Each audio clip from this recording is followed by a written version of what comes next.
Branden Alaen, three-time Mr. USA, singer, global speaker with a 90-country platform, brand consultant, high-performance coach, and you're currently living in the Philippines.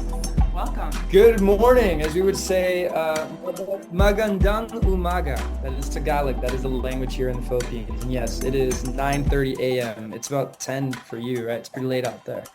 Dedication. It's 8:30. I'm still trying to get these times. We're 13 hours apart. Hello from the future. But you are dedicated to your dream. So I want to give some kudos to that and honoring that, because it's a lot of people talk about, they talk the good talk, but here you are doing a podcast in the late evening. So well done. Well done. Thank you. Thank you so Cheers much. to that. How long have you been living there? How long have you been living in the Philippines? So I'm kind of like an American runaway. You know how people do that? Like, we're from Cuba. So you know how people leave Cuba and they don't go back? I came here for the last competition. So as Mr. USA, I was Man of the World USA. So think of Miss USA, you know how she just won Miss Universe. I'm the male version of that. It's pretty recent. They've only been around 10 years. The competition I was in was only 5 years. Miss Universe has been around 71 years. That's why it's that popular. So I'm one of the founding fathers of this. And I came out here to the Philippines originally to find fashion designers. I came a little early. Competition was in June, but I was like, I'm gonna come out here. You know, I got that Miami hustle. Like, let me do some collaborations. Let me get my fashion designers. Let me get my stuff. So I ended up collaborating with more fashion designers than the guy who was representing the Philippines. Because I was like, yo, the Philippines has great fashion. I'm going to get the shoes. So I got a shoe designer, a clothing designer, all the above. I did like a hotel collaboration. I do the competition. Competition's over.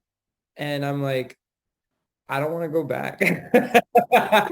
So fast forward, I've been here since April, and it's going to be a year. But while I was here and I was alone with myself, because I know you do a lot of healing, I faced my demons. When you're alone with yourself long enough, you got to deal with yourself, you know, and I've realized that living in a town where my entire family lived, and I'm an entrepreneur. And in a Cuban household, an entrepreneur is like, ¿qué es eso? ¿Qué estás haciendo en la computadora? Like, what are you doing on the computer all day? I'll never forget. One day my grandma's like, you are on the computer for 14 hours. Like, what are you doing? It's not like, I don't see it. I don't see the money. I don't see this. So I decided not to go back and to build my dream out here. And not only has there been such a peace that's taken place, I realized that I stopped performing for my family to prove that I could be successful. Because even, I know we're going straight into it, but I feel this is where we're going to flow. Even when I made over $70,000 through social media, I was trying to prove to my family, like, hey, look, I did this. And I was just still trying to be like this little boy, like, find me as a success, because I never got my bachelor's degree. I dropped out of the pre-med program. I quit my job of 8 years to build my dream. So my family thought I was like a nutcase. And I was staying at my mom's place to figure things out. And then I started helping her out. So Miami for me was a performance for me. But here in the Philippines, nobody knew me. Nobody knew anything about me. And it was a moment for me to be alone with me. And one of my biggest demons that I had to let go of in the process of being alone was performance. Because when the Mr. USA, when the Man of the World competition was over and there was no more stage to perform for, and I came here specifically for that, I started losing myself. And I also didn't trust myself alone. I lived in Miami my whole life. I partied really hard getting out of high school. So I thought being alone with yourself for too long, you might end up, and I did find myself in a bit of a funk, and I found myself in entanglements, and everything that I had said I wasn't going to do, I was doing, because I also was performing for a church back in Miami. And I realized I had a divine intervention. I like to just say light showed up in my hotel room and was like, you're powerful and you're wise, and you've been performing for everybody instead of yourself. Like, you were being a good boy and you were being all these things for the world, but have you done anything for you? And at that moment, I realized I needed to heal my inner child. So I decided to stay in the Philippines and deal with that inner child healing. And inner child healing also kind of, when I was a kid, I used to sit alone and play with my toys in silence alone. So now I'm building my dream completely alone in a whole other country, very far, 13 hours, 13-hour time. 13 hours in the future. I guess I needed to go into the future to build. But I realized I want to have my future family and have my kids. So I had to shift out of there to build that foundation and to build it from a foundation of peace. I've seen so much turbulence in marriages and dysfunction and all of that. And it's not to judge, but it is to learn. And I was like, I love y'all, but I don't want what you guys had to offer me for my kids to walk into that. So I actually am building everything from financial freedom to abundance of peace, abundance of mindset here in the Philippines. And I think I gave you, I don't even know what the question was, but that's where I felt the flow needed to go. We're still introducing me more. I didn't even answer it. I just said It's totally cool. It's totally cool. This is I how it follow the goes, and flow. I love it because it's just so organic. Yeah, it's so organic. I love it. But I want to touch base on the inner child healing because that is a huge part of my work as well. And I've been thinking of doing an episode just on that. But being that you brought it up, I think we should just talk about it I would now. love to. Yesterday I spoke, you know the app Clubhouse? Okay. Hmm. Yesterday I spoke in one of the biggest clubs on there called the Breakfast with Champions clubs. They're about like 150,000 members. So I have now a speaking slot for an hour, and I talked about character and competence wins the championship. And character, I said, your character will grow when your inner child healing grows. Because as a child, you were a kind soul. You were an innocent soul. Your imagination was at a different level. So this cynicism and this bitterness is not in the equation. I was like that negative Nancy and that Karen, as people like to call it, that exists in the bitterness of losing your innocence. So I had everybody pull up their picture of them and make it their profile photo while I was speaking. And I told them, this is your rocket fuel. But the thing is, this isn't going to cause you to reach the stars. This is going to take you back to the fact that you always wanted to be a star. It's like it takes you into going back into that moment. When you were a little girl, I'm sure there was moments where you just like were loud and rambunctious and you just didn't care and you just would twirl around in a dress and felt amazing. Imagine as an adult, as a business owner, you could do that. You would shake the earth because you really believe in yourself. And I believe the more we do that inner child healing, it's not about performing. I mean, when I used to color, it wasn't because I was trying to color better than the person next to me. I was trying to color because I was trying to create my own masterpiece. And it goes back to that story of the flower. A flower doesn't look to the left or to the right. It just blooms. So the more inner child healing work we do, and I gave this example. Imagine in a corporate setting, everybody walks into work and everybody's a child that day. How much cool would the environment be? Like So it would much just be a fun. different vibe. So I talked about if you take the character and the innocence of a child and the competence of strategy and brainstorming of an adult, you have a limitless being. So inner child healing is the key to success for wealth, the key to success for joy, and the key to success for peace. And when you go back into that story, and that's why I believe there's light and there's darkness. Let's leave it there. That's why darkness tries to knock you off course in your innocence because it robs you of peace, it robs you of imagination, and it robs you of your joy very easily. The thief comes to kill, steal, and destroy very early so that everything else is like chaos. And then you can't build what's going to shake this earth. And I believe we are messengers of light to bring more light into a dark world. I forgot the question Right. again. We're Inner talking child about healing. inner child Yes, healing, yes. but so basically, like, I'm not. Everybody has different ways. There's so many different ways to tap into your inner Mm. child. So a way that I teach my clients and how I've done it myself is through meditation and just envisioning yourself as a child, different stages, just reparenting that inner child. And what that means is whatever you didn't receive as a child, let your little you tell you what you need. So for me, when I started doing inner child work, it took about a month before my inner child even spoke to me. And I was getting frustrated. And I was just like, this isn't working. I don't want to do this anymore. And then it just clicked. And I thought, oh my God, what am I going to do? Abandon her like she's always been abandoned?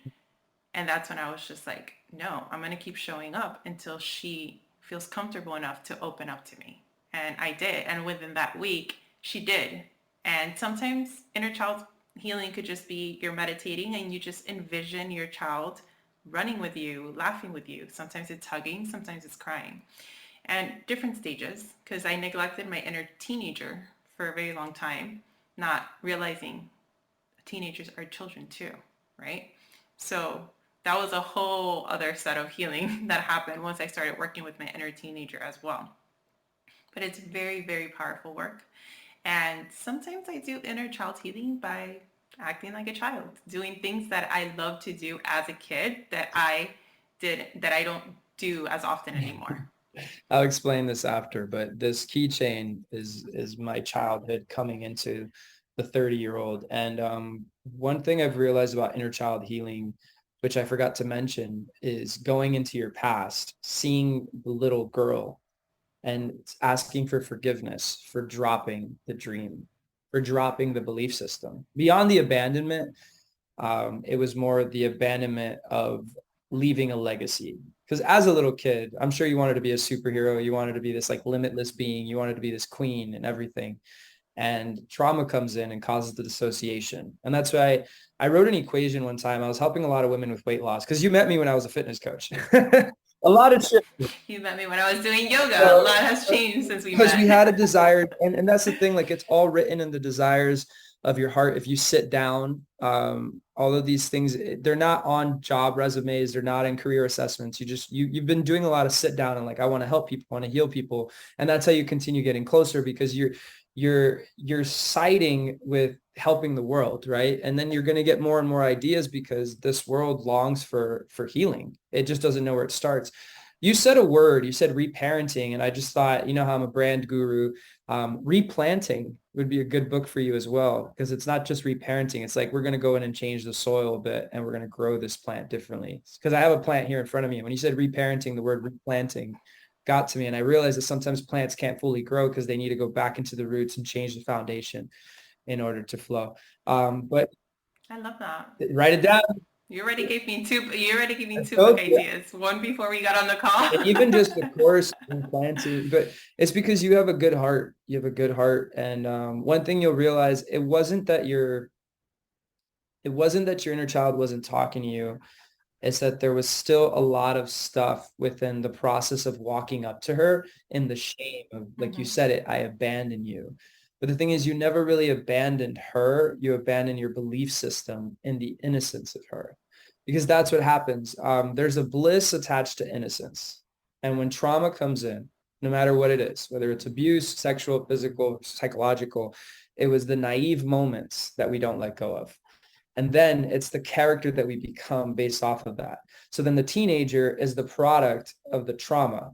So the teenager that you have to heal is a product of something that was in, and I was saying this the other day, darkness came to you first, and then your foolishness and recklessness came after. But it was originally introduced to you. You wouldn't have even known these things if it wasn't introduced to you. And a lot of times as a teenager, we just think it's us. It's us acting up. It's us being reckless. It's us being rebellious. No, rebellion was your innocence was rebelled. And then that's why the rebellion takes place. So what happened for you, and I just saw it, and as I'm speaking to you, I see it, it's that the levels of going back in and going through your timeline of releasing and forgiving yourself for everything. When you finally get to the child, you realize, like, wait a second, this wasn't even me. This is what was put upon me. And that's what I realized. I had to do that when I looked in a mirror. And this is what has gotten me to this level of like flow. I call it a guru flow, especially with healing, because I see things now and I hear things now, and it's like another dimension of understanding, but it had to come from self-love. So I believe we have a divine creator, and he's a foundation of love. If we don't love ourselves, we can't connect with when love speaks, because the resonance of love, the vibration of love, and there's no self-love, then you can't receive it, but you also can't hear it. You don't even know where to go. And lack of self-love is what causes us in a constant circle of defeat. The reason people show up to jobs that they hate and live lives that they hate is because they subconsciously do not like themselves. So they will continue going through the motion. The more that you go back into that inner child healing, when you didn't want something, you said no. You see it as a little kid. That's my favorite word now. I have no problem people telling me you have a kid, you have a daughter, right? I have two Okay, you have a boys. son. That goes. All right, so you have two boys. Maybe a daughter's coming. I don't know. That just came out of nowhere. But No, no, please don't. don't let me a daughter. I'll stop you No. right there. I will Hey, stop this recording real quick you know and what and though? close everything Maybe, out. maybe this stage of your life of all of this healing was so when your daughter and everything else does flow, it was. Vas a seguir with the daughter. Vamos a seguir. I'm cutting this off. No, but you know what? With everything that you have flown from, your future daughter would be so blessed, not only because you'd be aware, but you would know how to not just parent yourself, but also to parent them. And that's what I realized about inner healing. I had to heal little Branden because I know a son is in my Mhm. future. And I realized that the reason people couldn't cultivate me is because they never cultivated them in all aspects. And as I've become a great leader, I've realized that I can only lead people as far as I go. So I constantly cultivate myself to another level of growth. But with inner child healing, beyond for helping other people, I believe it's also helping you as a mother with your kids and seeing things from a different perspective. Because how old are your kids? 12 and Yeah, 5. so the 12-year-old already has things that I'm sure he has to heal from that you're aware of. And then you look at it from a bird's eye view. The problem is we always look at things, like I said, the snow globe effect. We just look at the circumstance. My kid is acting up, or he's talking back, or he's doing this. And you start saying, wait, where is this dissociation of character coming from? And it causes you to go a little bit further. And the 5-year-old you protect by just keeping that, cultivating the innocence. Whatever your 5-year-old is already doing, cultivate that dream. Because the reason I showed this is because I wanted to be a marine biologist when I was a kid. Um, and there was a lot of trauma that happened with fish. And I didn't realize I dropped that dream. My going a little deep, since you do a lot of healing, my mom's ex-husband didn't cultivate his growth, didn't do his healing, and he would psychologically try to destroy me just for fun. Destroyed all my toys one day because I broke a kid's crayon box. He had anger issues. He made me fear him. But he made me call him dad. So it was like a very twisted psychological thing. And I had to call him dad. If I called him anything else, I would be grounded or hit. And one day as a little kid, I was playing PlayStation. I was about 6 or 7, and I was forgetting to feed my fish because I was so caught up in the PlayStation. And my whole room was filled with fish wallpaper, fish pillow, everything. And I don't know. And the thing is, sometimes in trauma, you're so numb that you don't realize that this took place until you look back and you're like, that was effed up.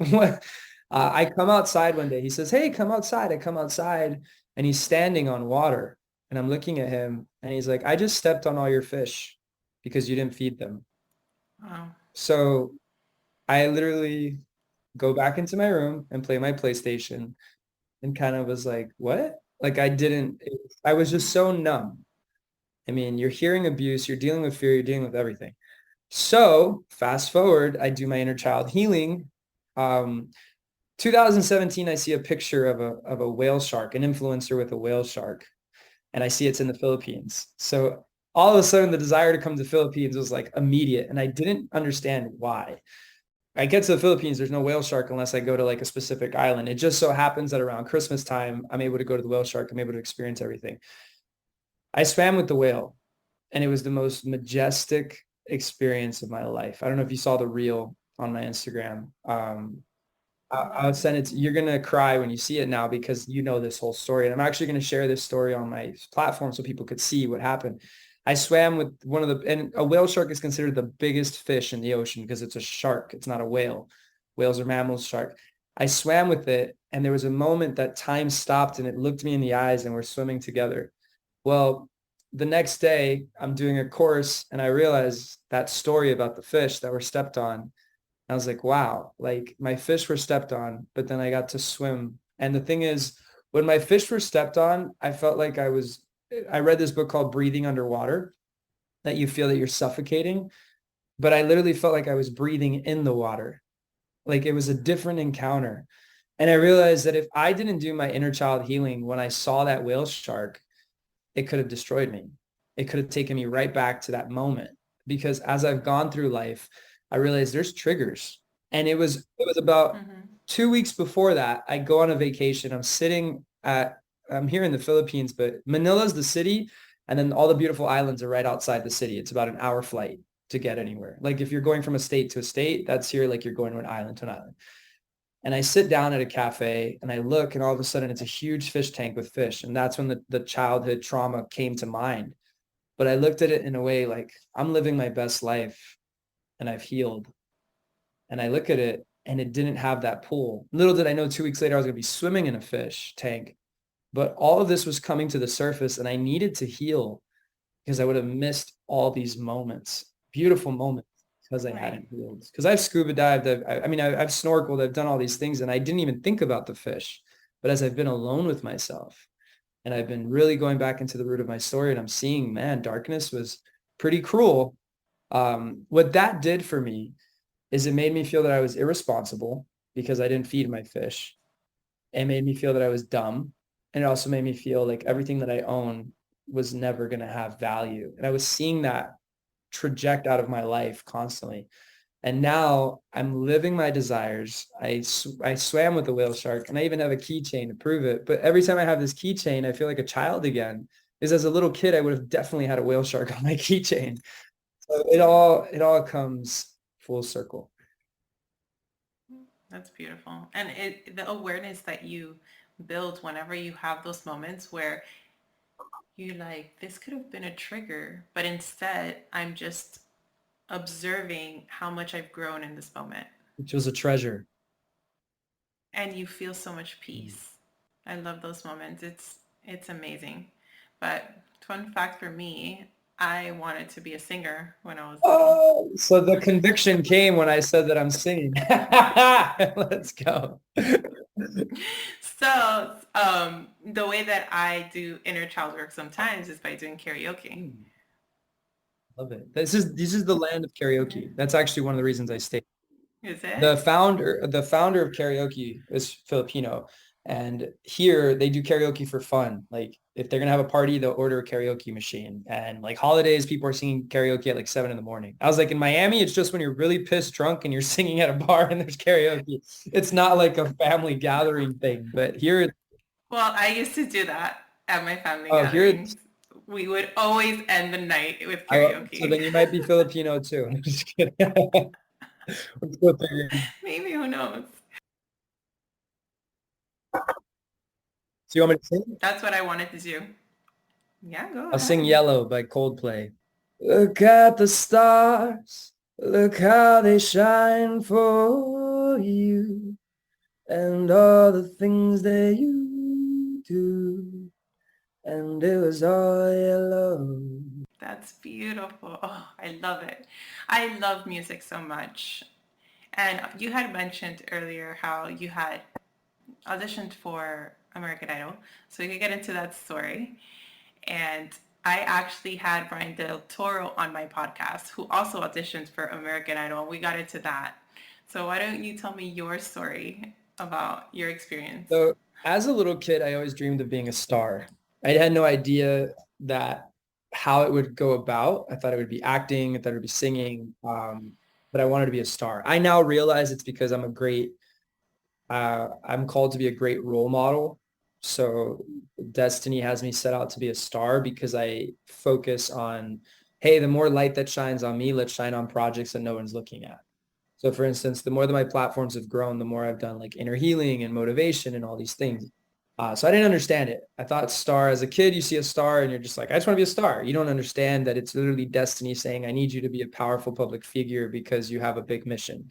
So I would write love songs in like fourth grade. I would listen to Casey and JoJo. I was writing lyrics, all this stuff. So when I got into taking electives, I would never take chorus because they look kind of weird. Like I was like, I don't know if I want to do this. Like I still wanted to sing, but I would sing on my own. I'd sing my own jams. So I did drama for 4 years. Then I get to high school and drama was even weirder. Like it just got kind of funky. It was a little interesting. So I decided to join the chorus. One of my friends was in chorus and I joined chorus. And I was kind of like drumline. I never learned how to play music, but I was one of their best singers, one of their best male vocalists. So I made it into the top choir. In my senior year, I was in their top choir. And in the process of that, I find out that American Idol had an audition, and we were creating like a little boy band, and we'd sing at like, like fraternities and stuff have like talent shows. We would sing and we would do great. We would get into the talent show, all of that. So my grandparents, I don't know how it just got there so quick. And I was writing a song called like Singing on Stage and all this stuff. And my grandparents, before I know it, were taking a drive to Tallahassee to try out, no, Jacksonville, from Miami to Jacksonville in a pickup truck to go try out for American Idol. Cause I was certain that I was going to win. Like I had my inner child innocence of telling everybody, every store I walked into to look for a pair of jeans because I needed jeans for my audition. Oh, because I'm trying out for American Idol. Like I was that guy, like I need some jeans because I'm going to be on American Idol tomorrow. I was just like so excited, so thrilled. And it goes back into the performance. I just, as a little kid, I was told I was worthless. I was thrown against furniture and told I was worthless. So my whole life, I had been trying to perform to be like, hey, look at me now. I have worth. Subconsciously, I was doing that. So that's why, like, when I was going to these places, I was like, please look at me and think that I'm cool because I have worth. So I go to the audition. There's 12,000 people in line. So I'm like, whoa, wait a second. And there's like no Simon, no judges. It's about 6 auditions before that. So then I realized, I'm like, how do people who sing bad make it on a TV show? And then I see someone sing bad. I see someone sing like Jennifer Hudson, amazing. And they say, no, this girl goes with a pink mohawk, dances around, sings the hokey pokey. And they're like, yeah. And I was like, this is bull beep. Like, so then I go and sing, and I was like, I can't sing like that lady, and I'm not going to dance around like this one. So I sing, and I'm just like, my nerves are everywhere. And they're like, you're not what we're looking for. And just hearing that rejection, you're not what we're looking for. Mind you, I was a 17-year-old kid with long hair and braces. So immediately I'll never be a star. I drive back in the car with 6 hours with my grandparents in complete silence, just saying, if it wasn't going to happen there, it's never going to happen. And I just kind of let it go. And I would play small. I would sing for the church, but never try to like record an album or anything. And I feel like the church was like my safe place to still be able to use my gift, but not take it to the world. Well, while I was out here alone with my demons, I realized my life was getting so dark because I was just trying to be a model, but I had so much more to offer than just my looks. I have a voice, which I would say in speaking, but I literally have a singing voice. And it's funny because every time I was Mr. USA, there would be karaoke and I would sing and everybody would be like, whoa, like you have a freaking voice. Like, why are you not going for a singing contest?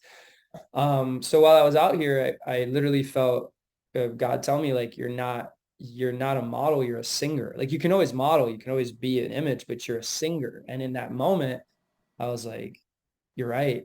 Like a part of me always knew this is what I need to do. And there was times in my funk that I kept feeling like you're a singer. That's why you're in a complete disconnect with your life because you're not flowing in it.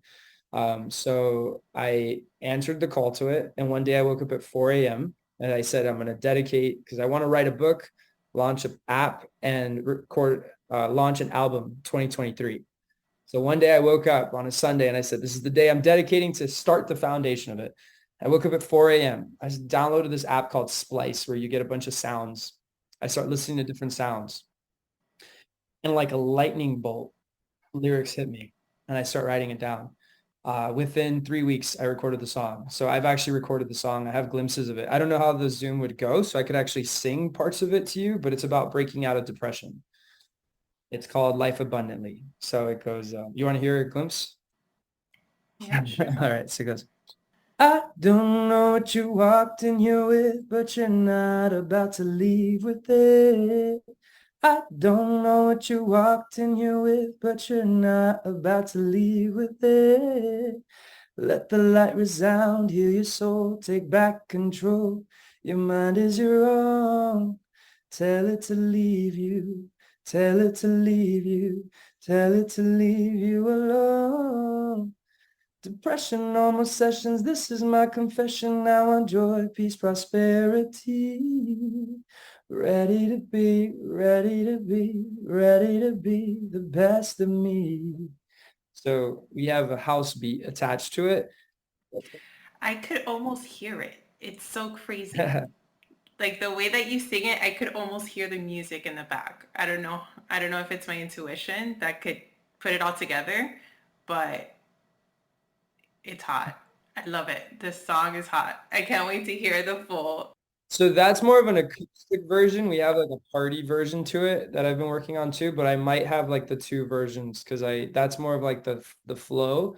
The other one is kind of like because I made like a very I want to have like a music conference, but with music that makes you feel like you're healing your soul instead of like Oh my God, yes. When I did ayahuasca in May, one of the things that came up for me was that I've also been suppressing my gifts as a singer mm, and that my voice is very healing and I could use it to heal. mm, So sometimes when I'm doing sound bowls, if I feel called to, I'll use my voice. And then I'll have people ask me, were you singing? Was that you? Was that the music? And in that moment when I was in the ayahuasca, I could see myself using my voice. And, music is vibrational. The frequency, right, gets into our DNA. It was a beautiful vision that I had. So that's something that I'm working towards. Well, that's one thing I've realized is the more that we connect deeper with ourselves, the more we will find out our destiny. I wrote a quote the other day and I said, you don't have to go far to look for destiny. You have to look back, you have to look up. It's not like you got to go on this whole journey. It's really just introspect. Man know more about outer space and the stars than they do about their own oceans. And the more that we heal ourselves, we're honest with ourselves, and I believe when we're in such a panic state about everything happening in the world that we're so focused on everything, it's because we're choosing to avoid what's really happening in the environment as opposed to the environment. And um, when you're doing like ayahuasca or these things, what it's causing you to do, I mean, there's other ways to access it without having to go into that level. What it's Right. doing is it's causing you to confront what you've been avoiding. It's kind of like when you're really, really, really drunk and you start talking about how stuff is going down and people are like, whoa, remember I was telling you, like people start confessing things. It's because when you finally let go of that border of that, like of I have to keep my composure. And that's why I said, like, when you're alone with yourself and all you have is yourself, and there's nothing to keep you busy but to deal with yourself. Remember, we were talking about busyness. When you're fully alone in another country and you're sitting and there's no invitations coming to you left and right because people don't know you here, you have to deal with your thoughts. And I had a choice. I mean, before when I was alone, I would just smoke some weed and just keep the time chill and watch TV. I'm choosing to be sober. I mean, I'll have a drink here and there, but I don't want to get drunk. I don't want to be like out of it. I want to have my mind because I've done it for so long and I've used it as an escape for my mind instead of like a confronting of my mind. And when I've realized that when I've decided to confront my thoughts, and that's why my song says like, take control of your mind. It says, I don't know what you walked in here with, but you're not about to leave with it. I don't know what you walked in here with, but you're not about to leave with it. Let light resound, heal your soul, take back control because your mind is your own. And that's one of the biggest healing process of just knowing that you have control. And I'm sure you realize that because these people that go by the textbook and there's people who go for the medication. I really believe that if the human soul decides to take back control of their mind, it's a workout. The same way it takes work to lose weight, it takes works to heal from trauma, all these things. But there is an ability and you have to first believe that it's possible. The same way that it's possible to live your dreams, but it's going to take work. There's a possibility that you can do the healing. I mean, as people hear my story and then they see the trajectory of my life now, the stories don't add up, but it's because it took work. It took showing up and days where I wanted to believe the narrative of what I was told or how I was treated was more real than my destiny. The circumstance now is not even real. It's a product of trauma, but the real is the divine design of how you were invented. Like singing is more real than when you were like in the yoga space. It's like that's been the real deep part of it. Everything kind of gets you there, but that's like the real raw identity. So when we have these moments where we kind of look at our life, because that's what you said happened. You looked at your life and you saw yourself singing. You had a moment where you sat down with the desires of your heart. And that's what I do. I have a workshop coming up on vision casting. The first thing I ask them is, who are you not? So do you know about the speaking tour I did in the US? No. So I did a speaking Yeah. tour, and this is how a lot of I ended up here, actually. I did a speaking tour as Man of the World USA. I went to Liberty City, and I spoke at an addictions recovery center, and I did a workshop that I was going to take on a tour across the US. And while I was there, I told the audience, I said, the reason you're in here is because you lacked vision. So we did a whole workshop. And at the end, I said, the only reason you were in here is because you didn't have the desires of your heart written out. I then went to schools in Chicago in bad neighborhoods. And I spoke to the kids about dreams and about like releasing, I call it the lies assignment, where you write out on a sheet of paper every hurtful word that was said to you at any point in your life. You title it lies, you read everything it says, and then you shred it, and you teach your subconscious mind like that was never real. So it's not you're going from weak to strong, you were never weak. You're not going from ugly to beautiful, you were never ugly. You're not going from worthless to valuable, you were never worthless. So you start understanding that it was never real what was said to you, so you're not trying to prove or perform for it. So in my vision workshop, we're doing that, but then after you remove the lies, then it's like, but then who are you? So you sit down, write out a list of the desires of your heart. If you ever want to know who you are, the greatest mirror reflection is giving yourself the space to write out. And I did this, Steve Harvey recommended it. And now I tell people it could be a little bit less, but you write out 300 desires that you want to do before you leave this earth with no judgment. When you do that, singing will pop up multiple times. Like you'll be like, oh, I want to, and you're just like, you got to be real with yourself. But one of the most beautiful things there is when you see how much you want to help this world. Because I did the list and I felt like the ego side popped up like, oh, but then I literally felt just divine intervention say, but look at how much you want to help the world. And I started noticing that a lot of my desires, I put a star next to them, and about a high percentage of them was a blessing to someone else besides me. Yeah, I want my Lamborghini, I want my private jet, but then I also want to create things all over the world. And I realized I'm like, wait, that's why the desire's there. Like our desires of our heart, like with singing and healing and everything you're doing now, it could be that you're called to release an album that help people heal through trauma like Adele, but in a healing way. Because Adele kind of keeps you in the trauma. She keeps you in the sorrow. Yeah. She's the anti-Adele. We're still rolling in Yeah, the deep. that's one of my karaoke songs. So. But what if you are like exactly that? Like you are the opposite of Adele. Like you take people through the healing instead of through the moment, and it's just like the bounce back. That could be your calling. And the more that you sit down with the desires of your heart, you realize I want to travel the world. Well, it could be through singing that'll open up. We will see. We will With your see. daughter. Yeah. Oh God, no. Maybe the daughter, because you're not the first person that tells me that they see like a little girl in my future. It could possibly be whoever I end up with has a daughter already. I'm for that. We could go into I'm that all for that. topic, the relationship topic. Right, because I was telling you how there was a post that you had put on Facebook about how I don't remember what was the time frame, you had gotten rid of any entanglements, really focused on yourself, not even like flirting or even giving anybody like a side eye with like attention of anything, and how much doing that helped you grow. So can we talk a little bit about your journey with that? Are you still in that journey? Yes. So when I got to Philippines, that journey did fall off, to be transparent as hell. Like I said, you leave me alone with myself for too long, and then I go against myself. But it did pick back up. But I also feel I'm a very big person on intuition. And there has been someone in my life that has been in and out of my life for a long time. And I've sat down and I've questioned, is this person the person that I would have in my future?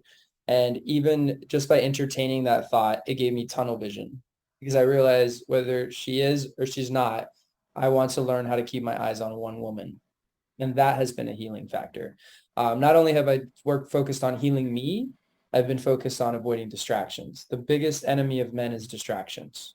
The reason marriages fall apart is because a man got distracted from his empire. The reason businesses fall apart, a man's distracted with how he's using his money. A man never builds his empire is because he's distracted. So I've learned that the more I've learned how to have focus on the task at hand, that it creates just a powerful, powerful flow. And even a lot of my self-love journey, because yeah, I was abstinent, but then I had an addiction to pornography. So that doesn't help. Like you're pretty much, you're not doing anything, you're doing a lot. Right. What really broke the pornography, and this is transparent as hell, was forgiving myself originally for the actions that I had taken, because pornography is a very shameful addiction. It's something that you not only are hush hush about it, but you're not so proud about it. So when I let go of all of my shame, when I looked at myself in the mirror and I said, I love you, and I let everything go, I meant it. There's moments in your life when you're like, when you tell somebody like, we're done, and then it's like, no, like we're done. When I said, I love you, and I let everything go, it was like, we're done carrying all of this. And it was in a moment where things were getting really dark in my life and I was losing myself. I lost my identity. I lost my morals. I lost my perception of self. And it happened while I was out here. I was always trying to be a person for other people. I was even trying to be abstinent for religion. God told me, he said, you were doing this not because you loved yourself, but because you wanted to be accepted by a certain organization. And I was like, wow, that explains the pornography. It's like, if you loved yourself, you wouldn't be having these addictions. And it really brought a sense of healing where all of this broke off from forgiving self. Because I realized, even in religion, it talks about like your sins are forgiven, right?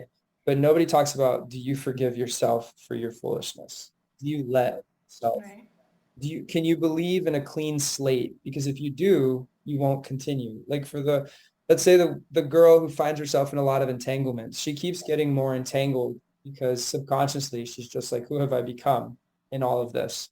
And then now she takes on this identity. But when you heal from it all, you go back to being a little kid, and a man and a woman can hang out together and it doesn't have to go into all of that funk, and it helps with business. When you're building an empire, you could either build an empire or build a hookup, but you can't do both. So you have to, and that's why I put up a post about that. Like if men could go to clubs and network instead of network, it would be a whole different world, And I've done that. I've gone to clubs out here. Yeah, I'll have a drink or two or three or four, whatever. I'll have a drink, but my focus is not who am I going to take home tonight or who can I dance with. It's literally who can I connect with social media. It's a different perspective. And I realize Yeah. It's your intention is completely that's the different. thing, because the intention of, I like sleeping alone in my bed because I trust myself. I love myself and my space. I was telling the owner of this unit, I said, this is my sacred space. And the more that we honor ourselves and the more that we love ourselves and the more that we forgive ourselves, the foundation of peace is the only door that people can walk in through. If you're not coming into my foundation with peace, you're not welcome into this close of my space. Because what I'm learning in this book called Relational Intelligence, and it talks about, we use the word friend so lightly. Well, imagine boyfriend, girlfriend, like we're bringing these people in. And even if we're saying we're talking, like we're saying we're more than an associate, you're a friend, right? But it's like, who are we really allowing in our space? And are they coming with the foundation of peace? Because it's, when you really love yourself, it's like a little kid. A little kid loves themselves. They don't understand it fully, but you tell them to do something, they're like, no. It's something about adults that we always feel like we gotta just kind of show up a certain way. Like we sit through meetings that we don't want to be in, but we feel like we gotta do it just out of respect. Like kids have no tolerance for crap. They're like, this sucks. This is boring. Have you ever heard a kid say like, this is boring? Like we gotta Yes, I have to. well, we have to be like that. And it's not that we're being immature. It's just like, if this is boring, then why am I sitting here? Well, the same thing in a relationship, same thing in text messages, same thing. I was telling guys, like, if you're in a date with a girl and you don't know if you're the only man in her life, like cut it off right there, because you feeling like, oh, she got three other guys, that's unhealthy. And you shouldn't feel that you have to compete to be that space, And I had to learn that because I was a performance person. and I would always go for the challenge. I mean, but then I realized I'm like, nah, I'm going to go for the wife. And because I've been building a foundation for a wife and kids, it's healed a lot. It's healed a lot, even from sexual traumas, because as a little kid, I went through sexual abuse from a man. So then I had the entanglements and emotions for men. And then I got those entanglements. But when I decided, no, I want a future, I want a wife, I want kids, I had to put away everything that was not going to build that foundation. The same way that I say I want to have a great physique, I have to put away eating pizza every night. You have to put things away in order to get the desired goal. And that's why I tell people, focus on destiny and then the details. Focus on what you want your life to look like. So then when you go on a date, you realize, will this person meet this 5-year goal? Is this the man that will fit the space for this 5-year goal? But if you're just going through the motions of month to month, oh, this guy's cute, he has a yacht, it just goes, oh, this is fun at the moment. But it's like, and when you do that, when you sit down with your dreams, you write out the desires of your heart, you see your 5-year goal. It's like, I'm actually writing a song called I Choose Me Now. And it's about cutting the strings of performance for everybody. Because also in Miami and just in life and Cuban culture, my grandma literally wrote on my birthday card when I turned 30, no, 29, you're getting old, you need a wife. Te estás poniendo viejo, necesita una esposa. Literally. Oh my God. They would rather me be in a toxic space than a healed, whole space, because we've seen all the. They don't understand that. Yeah, they don't understand that. It's not like their concept. It wasn't the intention. It wasn't the priority. It wasn't what, we're going into dating and relationships doing, right? But yeah, it's a lot of work, especially when you're doing this healing work, meeting people, you have to make sure that you're evaluating them. And I brought this up because I'm in a place right now where I'm taking a step back. My therapist said something that she blew my mind because, they say when you continue to attract emotionally unavailable people, there's a part of it that's unavailable. And in my head, I'm like, I'm very emotionally available. Like I am. She goes, yeah, but you could be emotionally available, but it could just be your soul that's unavailable. And I was just like, got it. Okay, so we're doing this now. So then that's when I decided I'm going to take a step back. I'm cutting off all those, entanglements myself, all of those. Even if somebody comes at me like flirting with me, I just cut it off like right away. Like, stop right there. we're not even, don't even say another word. Like, this is not happening. As to before, maybe I would not entertain it because I wouldn't entertain it all the time, but I would just, the conversation might go a little bit longer than it should have. Like you said, saying no, not having the patience for certain things. That's where I'm at in my life too. I can't sit and have a conversation with someone that if I'm bored, I just wrap it up. I've battled with myself with, God, are you just being so fucking rude and a bitch right now? Or you're just like, no, it's not that I don't care. I just really don't have the capacity to just deal with certain things anymore. And I have a challenge for you. In your intuitive healing, I want you to use your intuition to really decipher who your husband is. Because intuitive is also discernment, and it's about discerning of spirits. It's discerning what's going on. I believe you will have the ability, because that's what I've really sat down in. And if we give ourselves the space to go into that fairy tale imagination as kids, you're the person who's there for your soul, you will recognize them. And it shouldn't be a mystery. So trust your intuition when it comes to relationships, because I know that you're like, my intuition has sucked before, but in all this healing, your intuition is heightened, not just in trauma and all this healing, but also in who to allow into your space. So trust that. And then if it's not it, then it's not it. And it's the same way. And then don't settle for anything less than what it is. And that's why I talk about my new standard is abundance. If you're not coming in with abundance of joy, abundance of peace, or abundance of this opportunity that's going to come from here. Somebody the other day was offering me a business deal, and he's like, oh, I could pay you lots of money. And I said, but what is the job? Like, no money in my face. Exactly. I could get money, a lot of money, a Oh, lot it's a of ways. business. Explain yourself. Yeah, but people do that in a relationship. Like, where is this? is happening.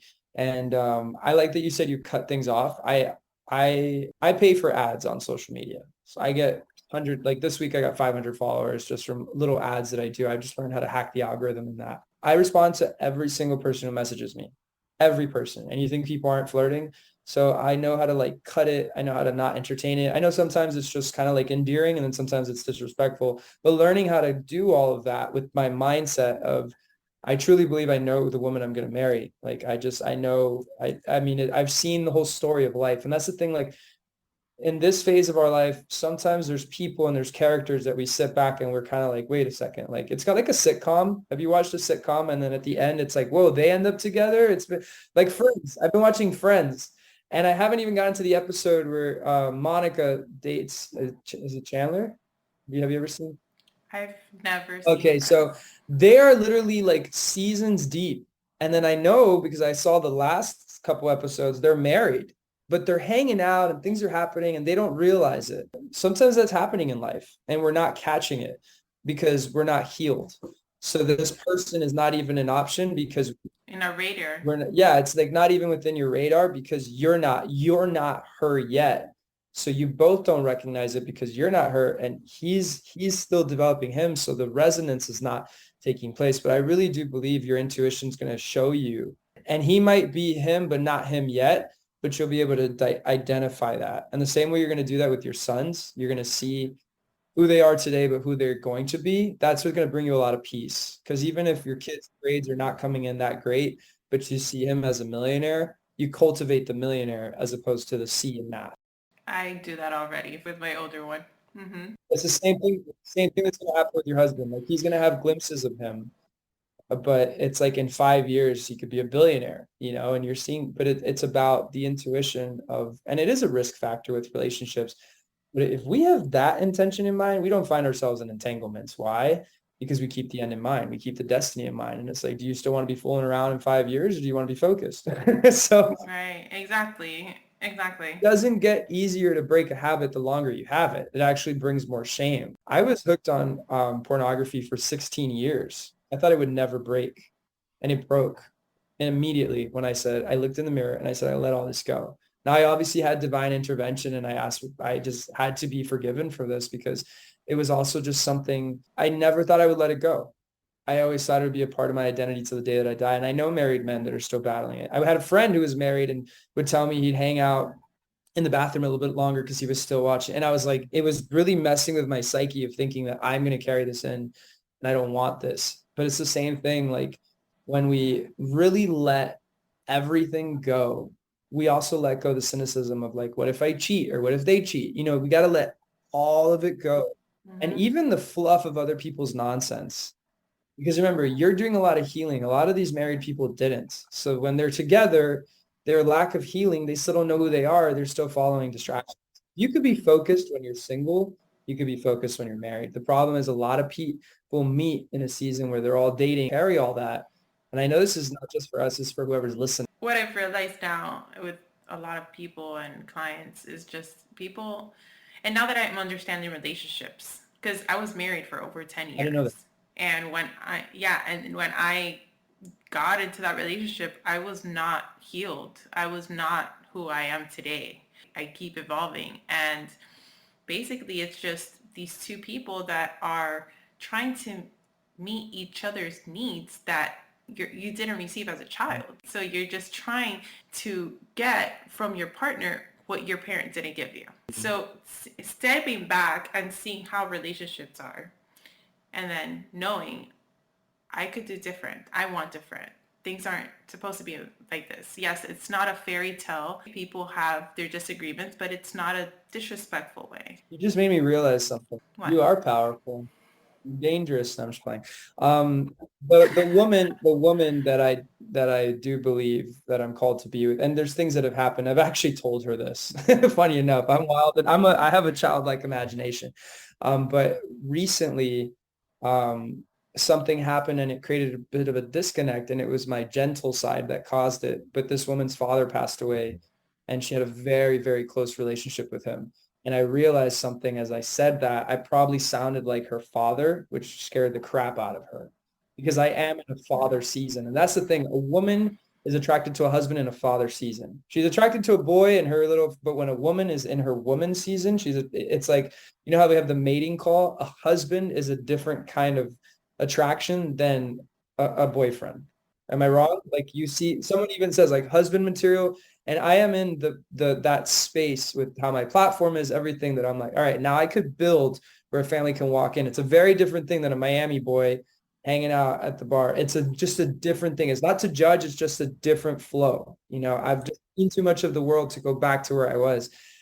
But also when I speak to a woman, especially if it's a woman that I'm interested in, the whole story that we've known each other for many years. And I sent her an audio because I realized that my messages are very dry. And I brought up her previous relationship, which she opened up about. And I said, I know that you battle the trigger of a previous relationship where someone showed up and they acted like they supported you, but they didn't. But I just want to let you know, as a friend, I really do care about you. And I just left it there. And that's been one of the hardest things for her to respond to. But I've realized that it's like the healing process of letting go of a narcissistic relationship and a father who passed away. How do you trust new voices that say that they care? So I've realized, and the whole story with her helped me battle against my demon of rejection. Because I was like, no, accept me. And I realized she's not rejecting me. She's rejecting the whole concept. And the more that I look like the right thing to her, it scares the crap out of her. So I've had to sit back and I've just let things bloom. And I have learned that there's a lot more healing when you say what you got to say, but it's said and you let it bloom, because people need to process truth, and truth resonates and it always sets people free. When someone, and this is for somebody listening, when someone is very adamant, like, no, believe me, you have to trust me, there's something off there.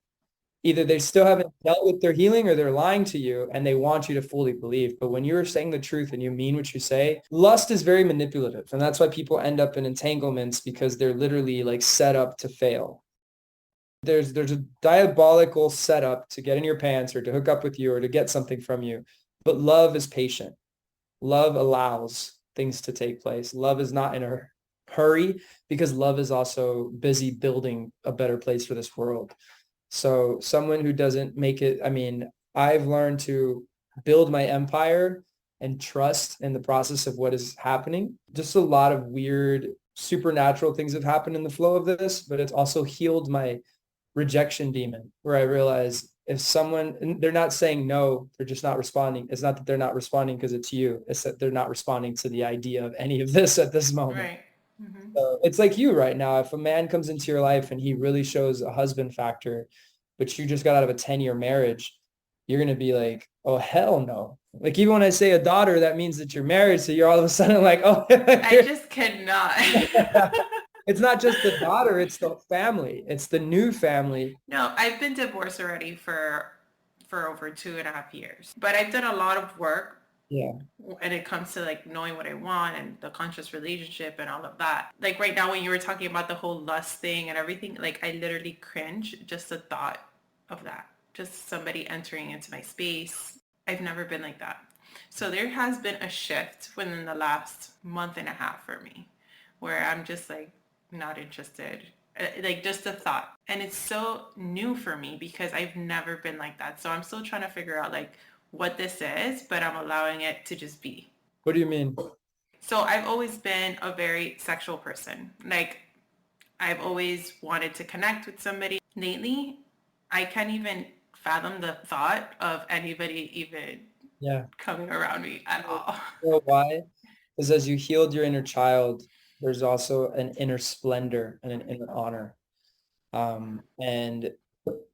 And going back through our traumas, and we see that what excited a lot of these hormones and things was that I thought of it one day as like a flower was open before it was time to bloom. So the whole process of blooming wasn't the actual bloom. Like, yeah, you can open it up and it looks how it does, but there's this new, and I was going to tell you, and it's not to hit on you. It's just like, there's like a beautiful side to you. Even looking you in your face, it's like your healing is beautiful. Your glow is different. And you're noticing, looking in the mirror, you're blossoming differently. That's because you went back in and you replanted so that you can finally grow into the fullness of you. And that also causes you to be cautious of what is going to affect my growth. And it's subconsciously, you're way more protective. I found out Yeah. that diamond, I was in a room one day and they were saying the most expensive diamond is not even in the glass with the light on it. It's in the back in the safe. Like when you understand that you are that most precious diamond, you don't just want to be carried or even hugged or kissed by someone that's not going to honor the value. And what happens when you heal is you understand your value. So it's like, yeah, you have your urges, but then you're like, but I'm way too valuable. And that's why the person who is called for your life is going to value you and every aspect of you and will cultivate you to understand that value, because I believe the man's identity is to speak the identity into a woman. The man, like even in the just the man has an ability to say something. That's why when a man says you're a piece of it hurts really hard. If a girl says it, you're like, I'm gonna slap you. But when a man says it, it's like, whoa, there's weight to the words of a man. A woman has a way of nurturing with her words, and a man has a way of speaking an identity into it. And I believe the man that's going to walk into your life is going to cultivate you. The same way within the first couple of minutes talking to you as a brand consultant, I was like, hey, your brand can do this. You can have a book.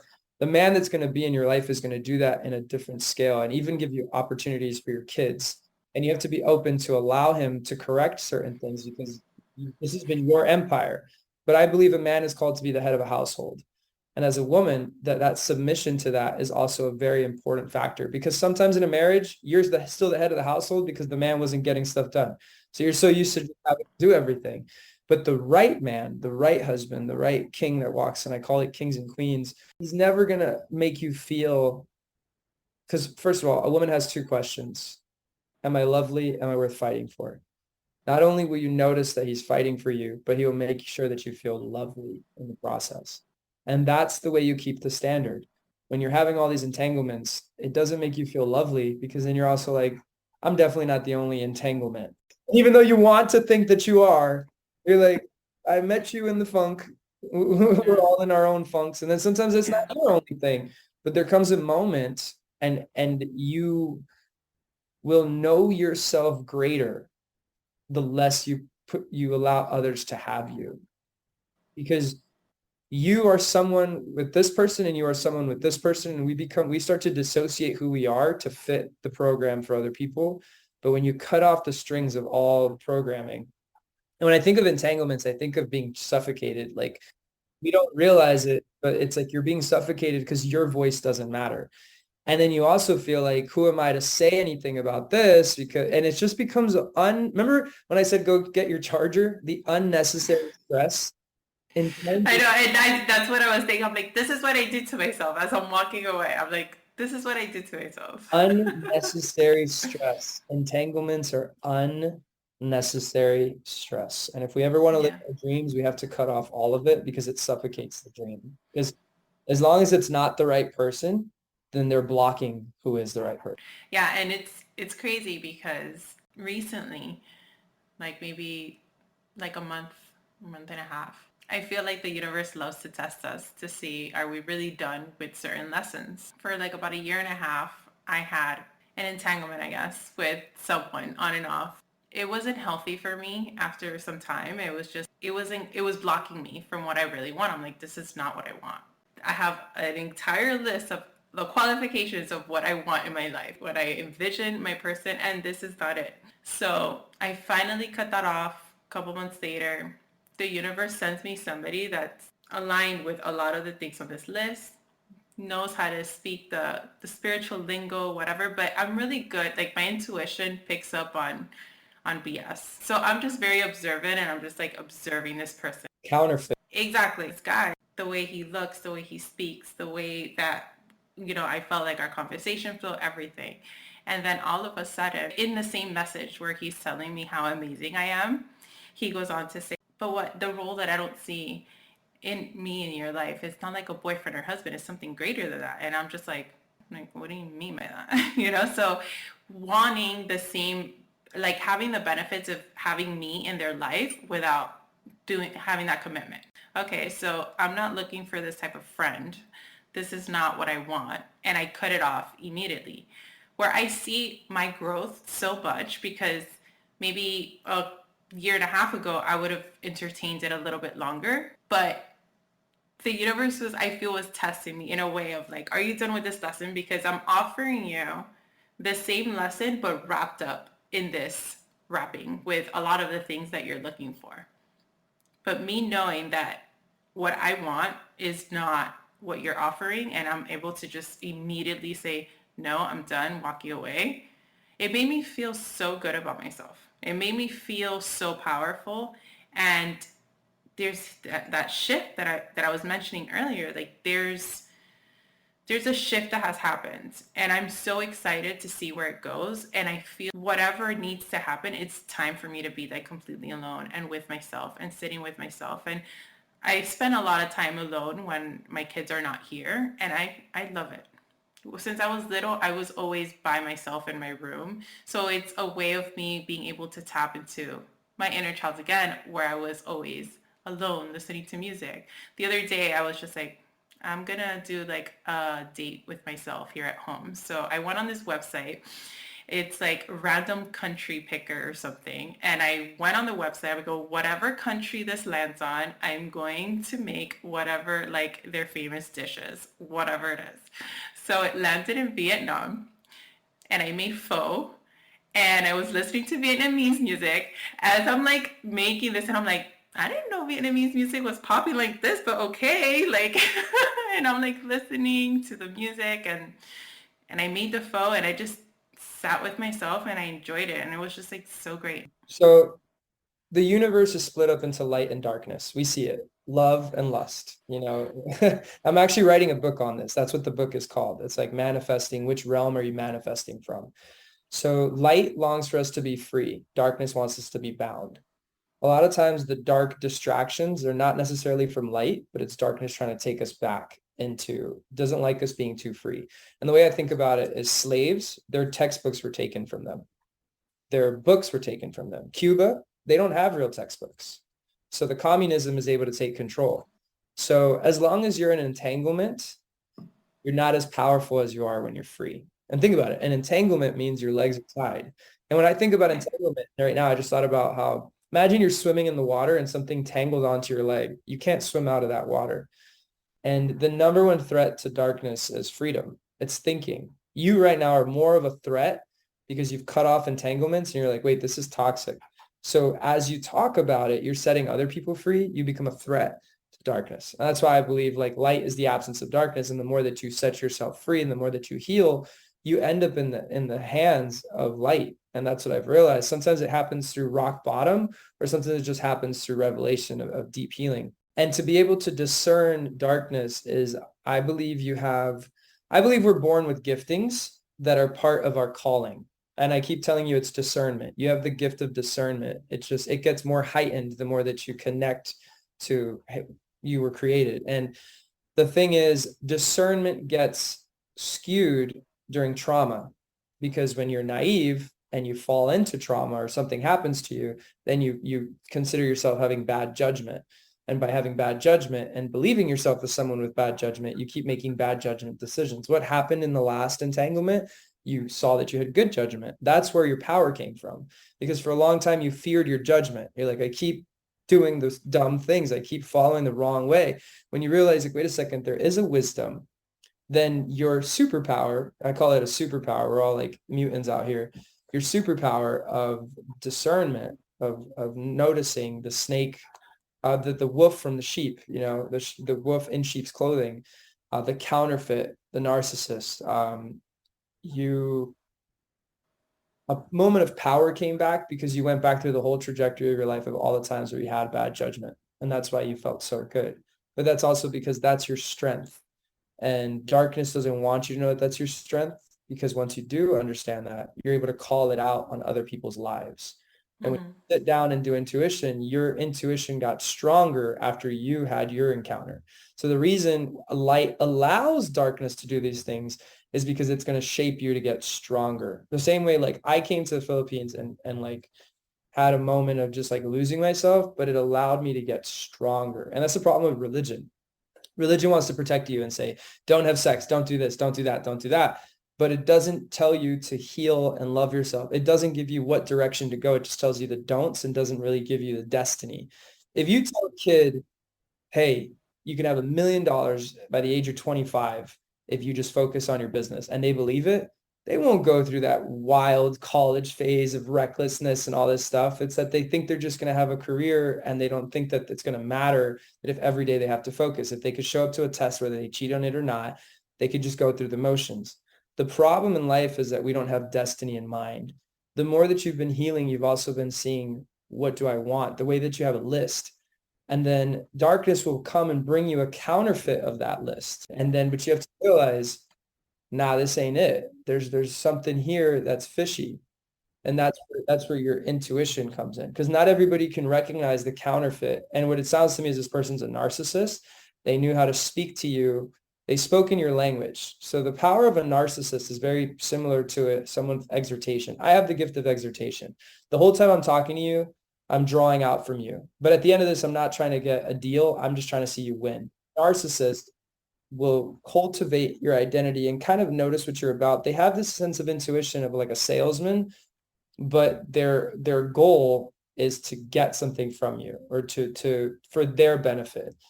And the problem with you is that you are unconditionally loving. You will give the shirt off of your back if you can. You attract people that are self-seeking. The reason the relationships don't work is because your hands are up and their hands are tied with themselves. The person that's going to come into your life is also going to have that.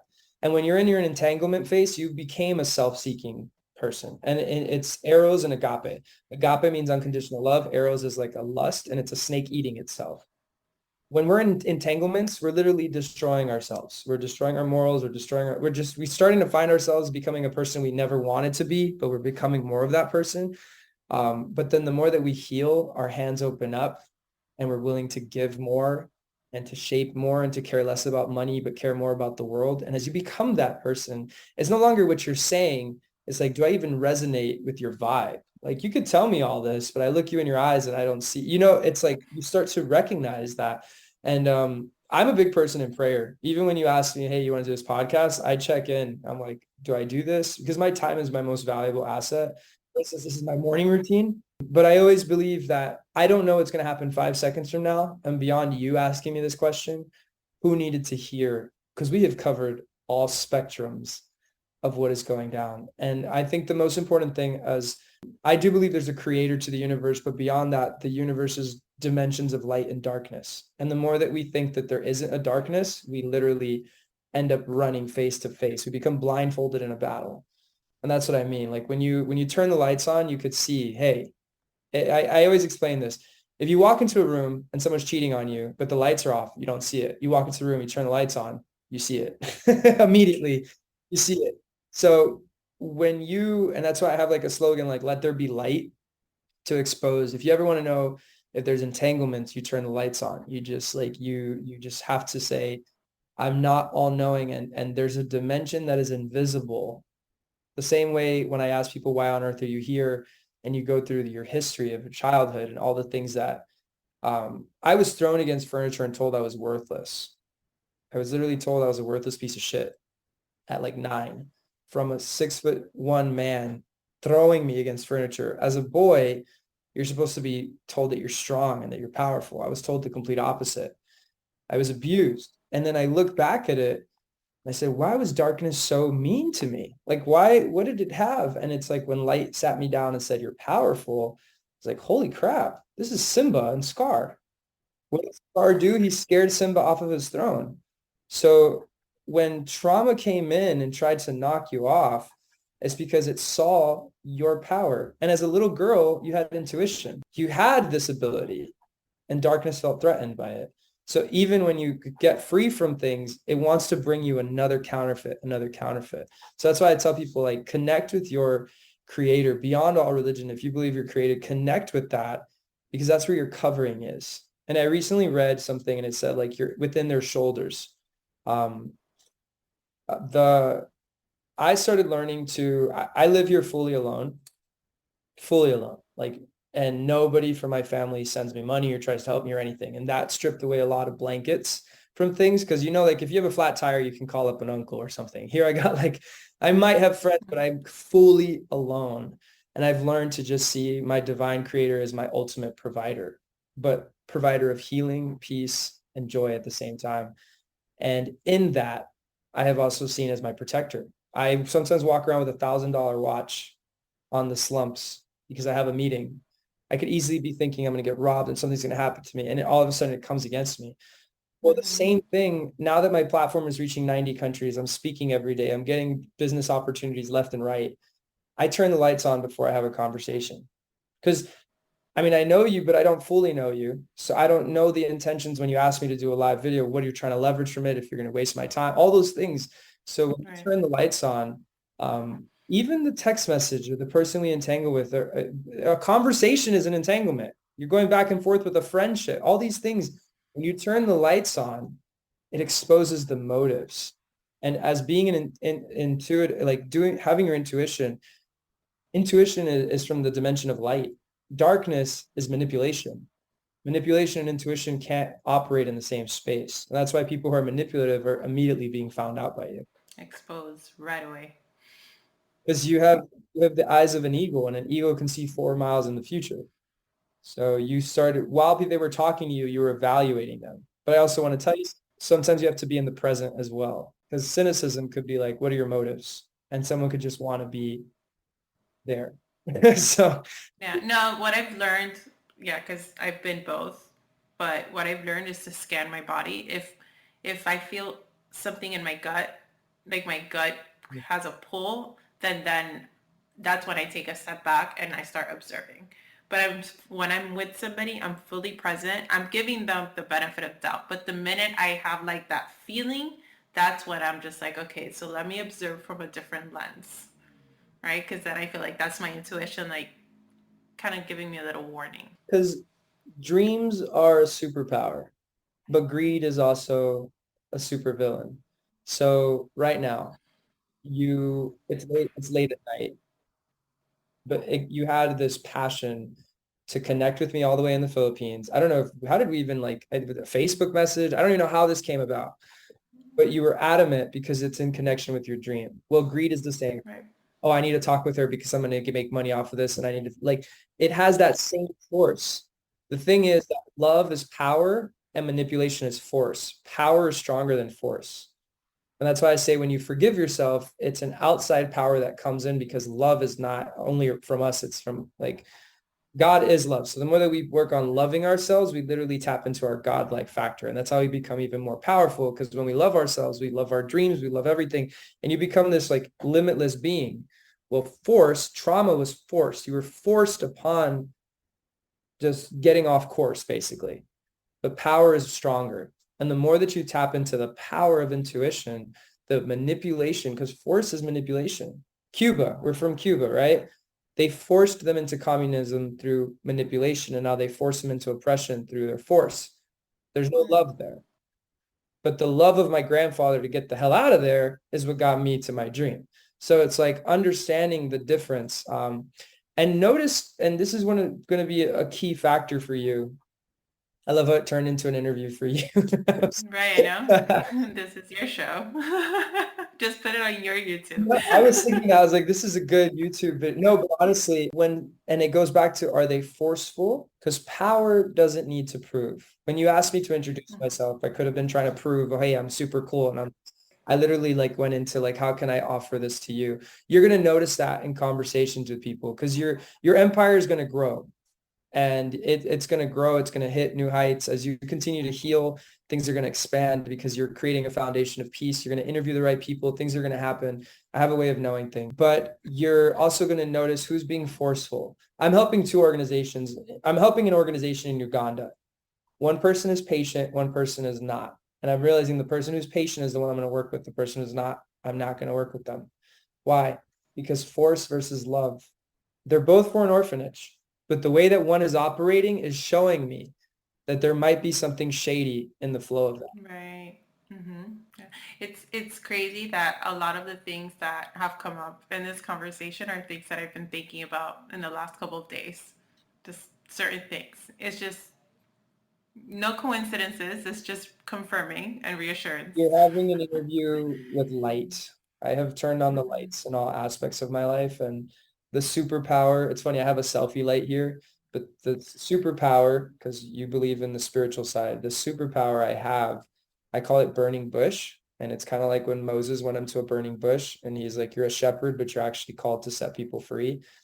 People can't have an interview with me or an encounter with me and leave the same. Like, you won't leave this the same. And anybody listening to me won't leave the same, because I had that encounter directly in my hotel room after nights of recklessness.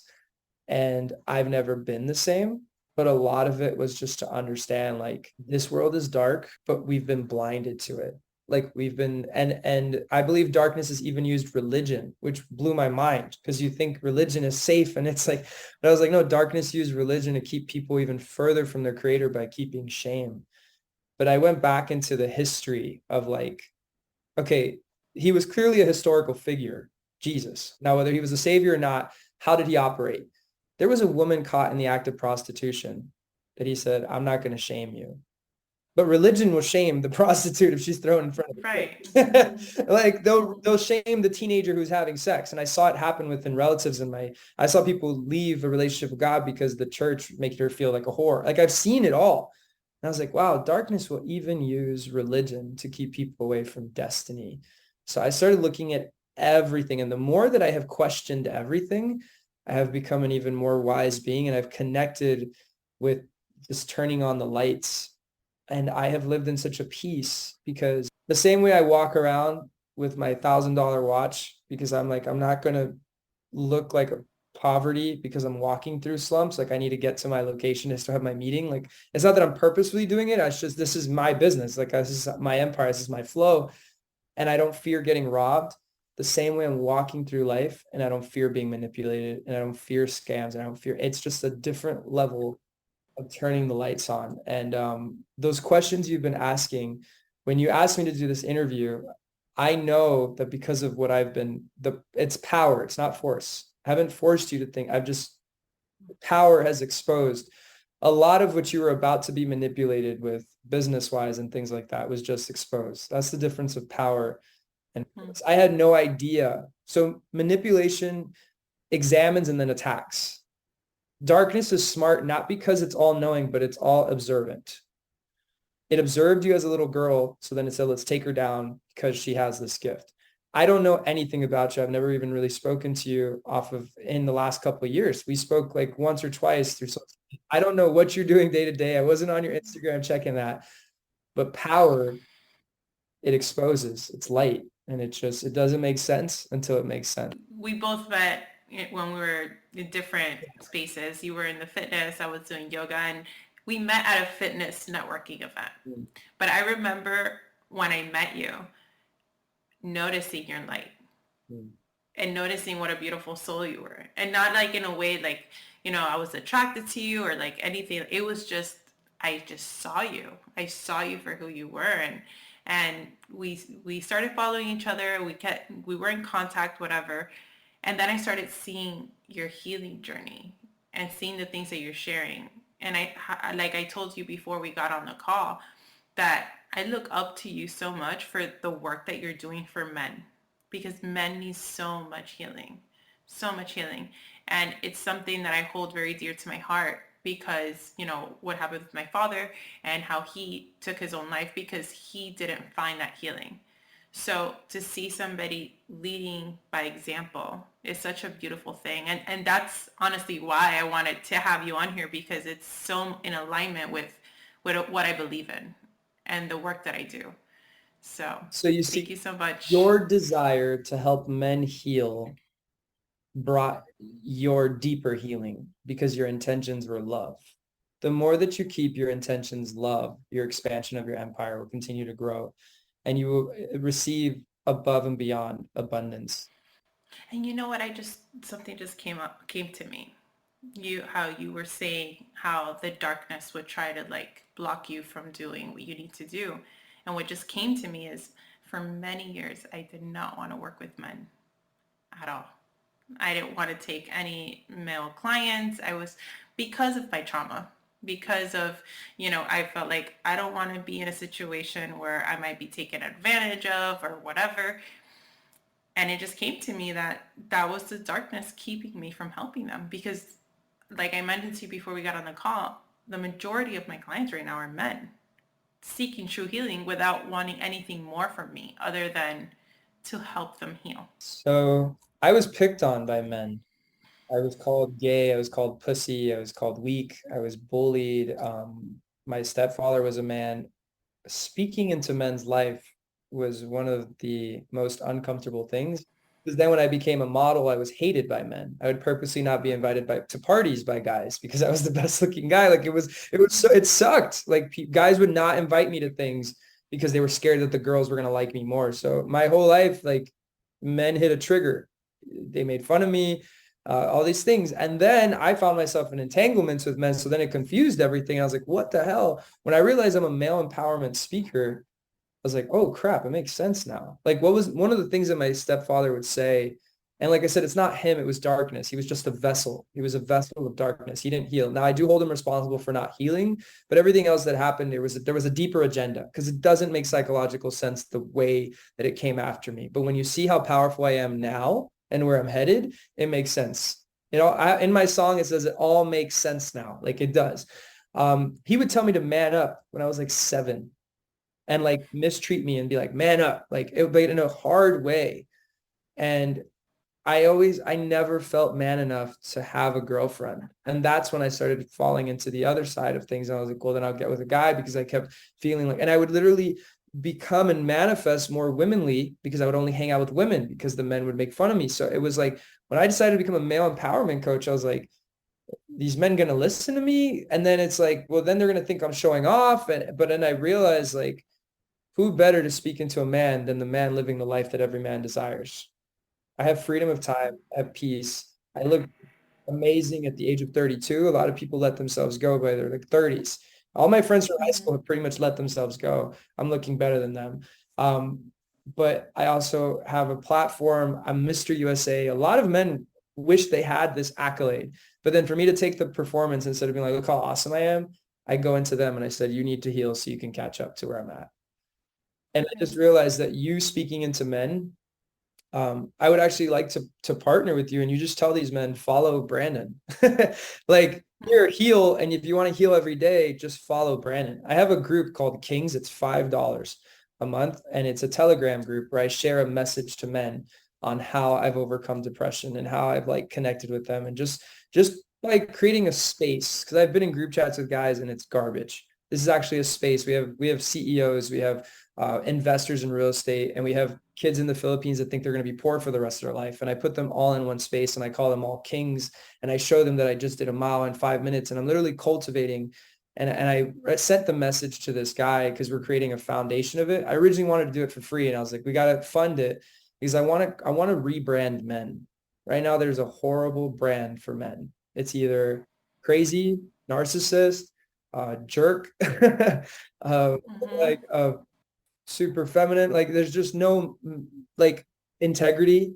There's no honor. There's no it's just not part of the brand. And I believe one day I was like, am I supposed to just be a male model? And then I literally felt I'm a template.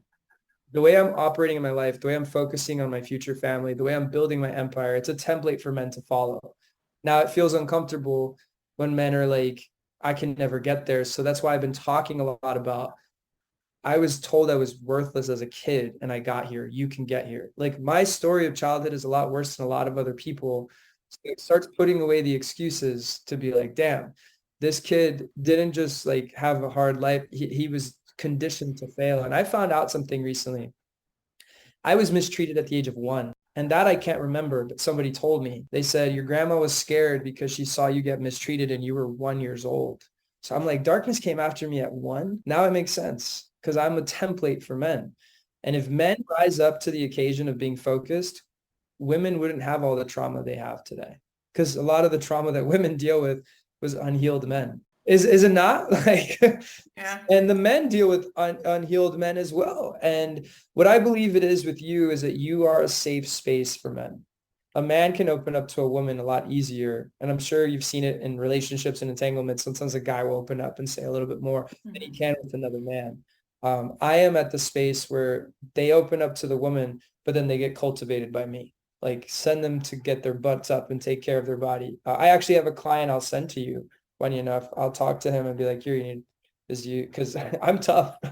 I'm like, someone's like, you don't believe, I was like, I don't, I deny your excuses. Like I have, I have gone through so much. One guy got mad at me and he's like, do you deny PTSD? And I say, I deny your excuses because I was raised in PTSD. Was raised in a home where I could hear my mom getting beat next door. Like, I deny your excuses. And he was like, and he wasn't in the military or anything. He just went through some stuff. But I've realized like men have gotten really soft in their ability to endure. And they are performing for a whole world. Men are performing to look successful or performing that they're strong, and they're not performing for purpose. And what I have done and I used to have a group of guys. Our strength was how many women did we sleep with? Like, what are our numbers? And it's like, that was a performance of who's more of a man. I'm no longer trying to prove I'm more of a man than you.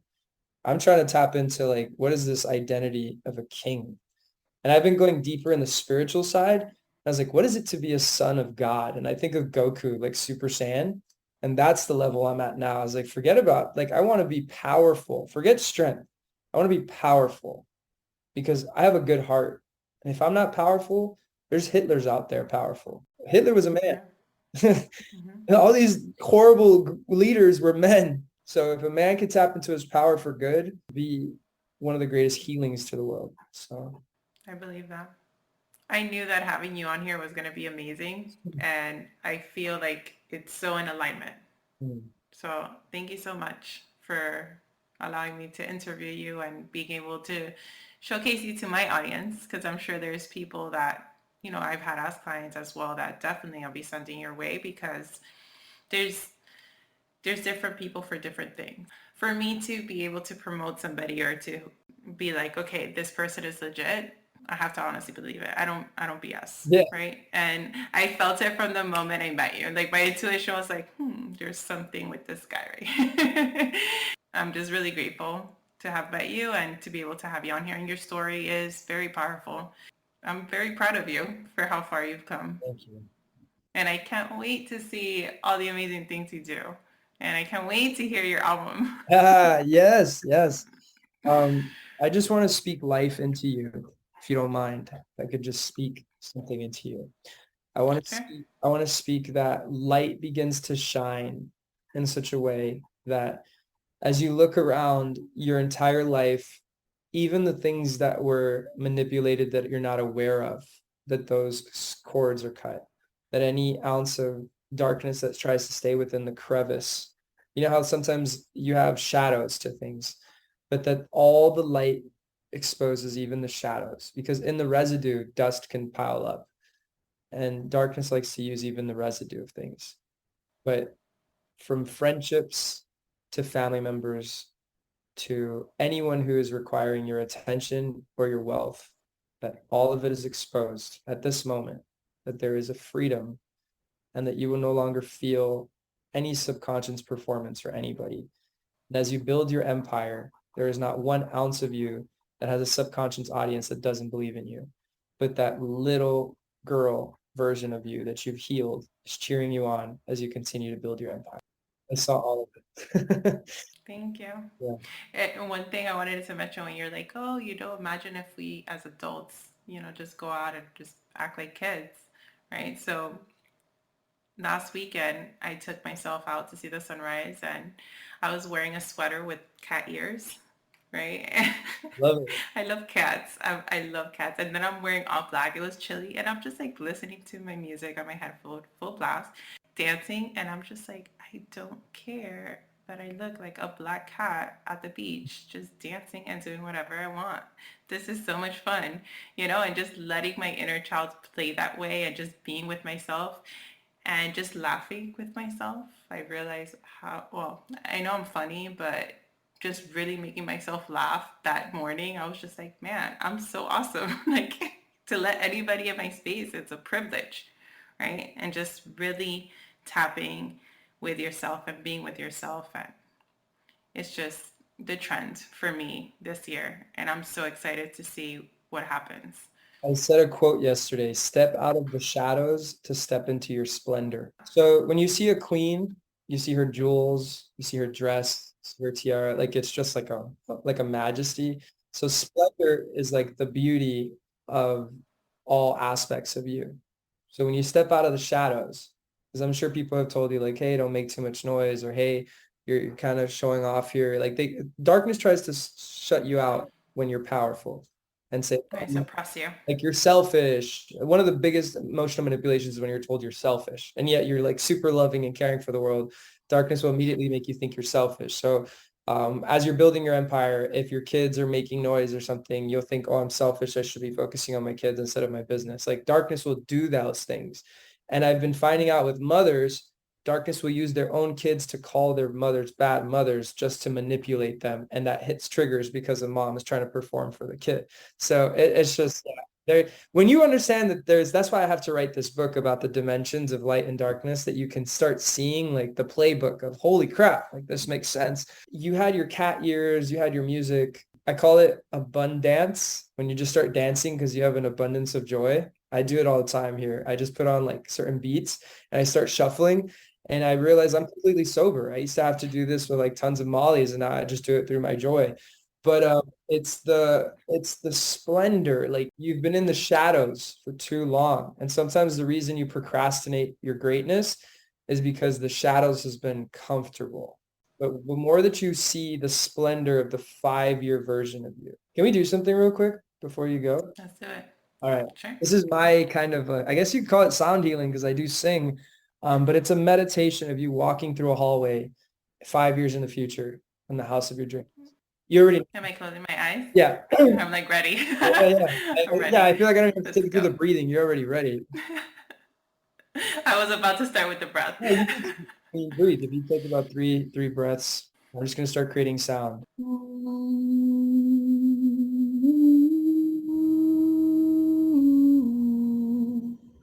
All right, you're walking through the hallway 5 years in the future, and you're looking at picture frames of events that have taken place, of possibilities where you are living above and beyond the desires of your heart.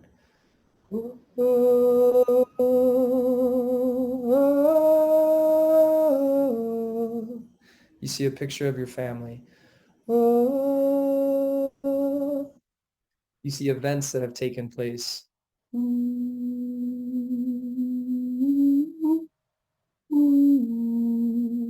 All of a sudden, the light in the hallway gets brighter and brighter and brighter. You walk past awards that you have on the wall and you're walking towards the window. You look out the window and you start seeing people that have manipulated you no longer have access to the perimeter. You turn around and you're inside your house and someone reaches out their hand. That person says they're going to guide you through your entire dream. Your hand is a little resistant because you don't trust people. But all of a sudden you grab their hand.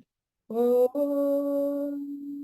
all of a sudden you're fast forwarding through the whole trajectory of your life. Now you have left this earth and people are talking about you. And they're saying, this is how she shaked the earth.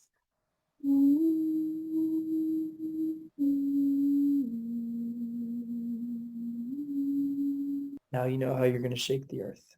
You can open your eyes.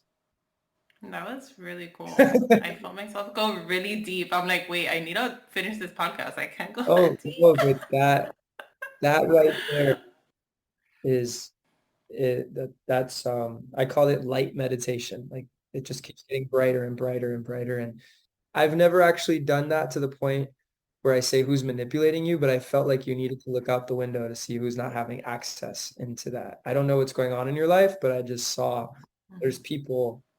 And as I do that, I feel I'm being guided through as I do. As I guide, I feel guided to take people because people walk through different scenarios of what they need to see. But for some reason that you needed to look out the window and see who's not in this space and then who is going to be like launching you that space. And to see the obituary of like, what did they say about you when you leave this earth? Because that is more real than even the house you're living in now. How do you feel? I feel excited. That's the inner child. So excited.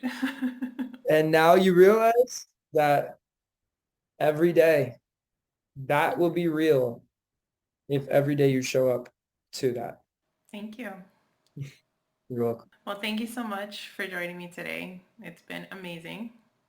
Any final words? You want to let everybody know where they could find you, how they could connect with you, Yes. your handles? So Instagram, Branden Alaen, Branden Alaen, BRANDEN.ALAEN. TikTok, Branden Alaen all together. Facebook, Branden Alaen all together. Clubhouse, Branden Alaen. I think it's pretty simple. I mean, normally I end these things with like, hey, join my workshop. I think just follow me. Just follow me. Hearing what you said, that you've been following my journey and it's been speaking to you, it makes me realize that I just show up in life and I don't understand who I'm impacting. And my platform now reaches over 45,000 people across all spectrums. It's impossible for me to know who is watching. But I believe the more that I heal, I give people hope, not just for healing, but the more that I'm experiencing the desires of my heart, it's giving people hope that that's a real thing. And the more that I've worked on myself, I do little stories now every day. Like right before this, I was talking about why you need to heal your soul. And I think the greatest investment people can now make in their life is just follow me on social media and just keep me as one of the people that you actually follow. We press that button so easily, and where are they going? My goal is to be an exquisite role model, especially for men, but in general, for millennials. I want to be one of the most profound millennials that leaves this earth focused and shook the earth, because I stepped out of all spectrums. I quit my job. I quit school. I quit everything to build my dream like a child would. Like, I don't want to do this. I don't want to do this anymore. I want to say, let there be light. Religion has pushed us so far from a divine creator. And I still believe we were designed to win and designed to fly. And when you go back into that space where you saw the launch, someone told me one time, like, if you partner with your inventor, so much happens, because so many people have opinions in who we are, but the real understanding of who we are comes from who put us together. So I leave it at that. And as I've tapped into that, you now have the man you have sitting in front of you, stripping off religion, performance, businesses, traumas, everything. And I believe I'm just a template of how we have to operate in all sense of being powerful. Why is darkness so powerful? Why is narcissism so powerful? Why is manipulation and evil so powerful?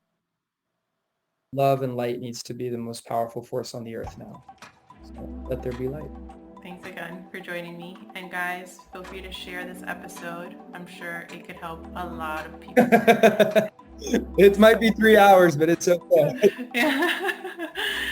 And remember, guys, it's not all love and light.